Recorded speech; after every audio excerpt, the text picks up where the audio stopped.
Today we're talking about something most people never want to admit: the emergence of bad leadership.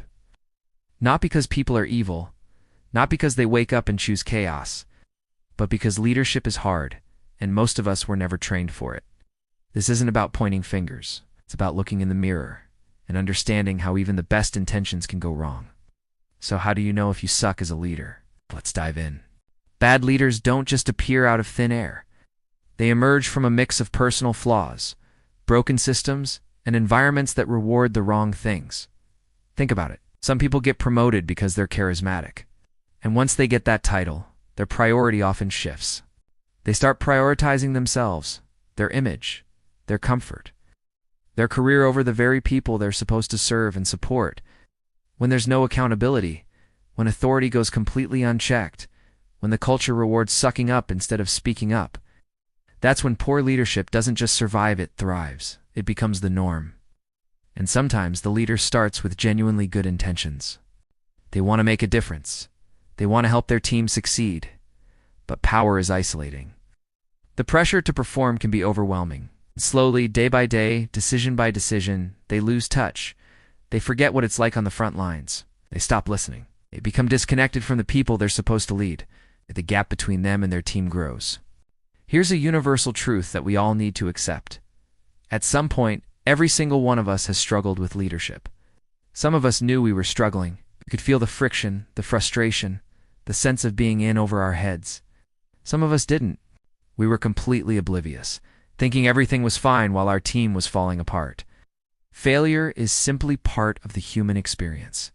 It's not a sign of weakness. It's a sign that you're trying something difficult. Nobody is born knowing how to lead. We learn through trial, through error, and through the bruises we collect along the way. And let's be brutally honest, sometimes the people around us don't help.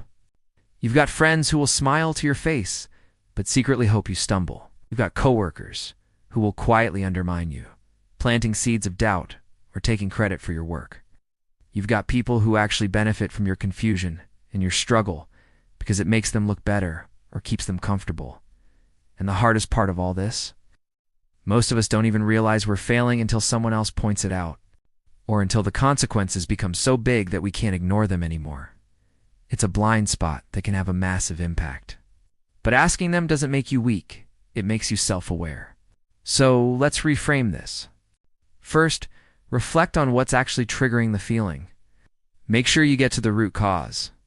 Find those trusted colleagues or mentors who will give it to you straight. Then, reevaluate your goals. Are they realistic, or are you setting yourself up for failure and just punishing yourself? Be honest about what's achievable. After that, identify your strengths and weaknesses without shame. Everyone has both. Knowing yours is a superpower. And finally, if you need help, get it. Talk to a coach, a therapist, or a professional who can offer an outside perspective. Sometimes all you really need is a break to reset and see things clearly. Remember, feeling uncertain isn't a sign that you're failing. It's a sign that you're paying attention. Now let us talk about the real skill that separates reactive leaders from intentional ones. The pause. It's the ability to stop, take a breath, and ask yourself a few critical questions before you act. What bias am I using right now? What story am I telling myself about this situation? What assumption am I acting on? See, mindfulness isn't about sitting on a meditation pillow surrounded by incense, at least not in this context. It's about cultivating awareness in the heat of the moment, when it counts the most. To do that, you need consistent practice. A great tool for this is a daily journal. Write down your experiences, your reactions, your thoughts. Every chance you get, reflect on your day. This isn't just an exercise. It's a way to study your own behavior and live with more intention. Practice mindfulness until it becomes second nature. To help you build this muscle, here are 3 daily mindfulness practices to strengthen your ability to pause. First is the 60-second reset. At least once a day, just stop whatever you're doing for 1 minute. Check in with yourself. Ask, what am I feeling right now? What triggered this feeling? And what assumption am I making because of it? This simple act interrupts your emotional autopilot and can expose a bias before it turns into a regrettable action or decision. The second practice is called Name it to tame it. When you feel yourself reacting with frustration, defensiveness, or irritation, silently, or even out loud, just name the emotion. For example, I am feeling defensive. Naming the emotion actually reduces its intensity and gives your rational brain a chance to step back in and regain control.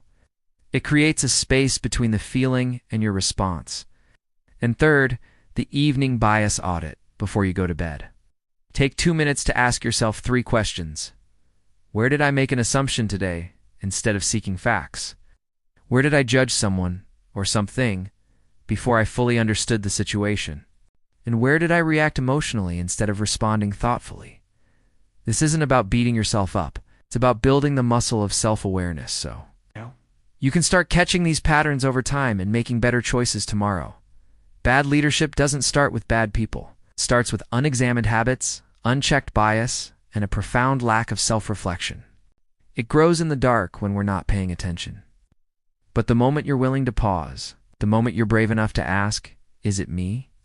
that is the moment your leadership journey truly begins. It's the start of becoming the leader you were meant to be. I am Jim Rutherford. This is the Want to Project. See you next Monday. And remember, leadership isn't about being perfect. It's about being aware. Thanks for watching.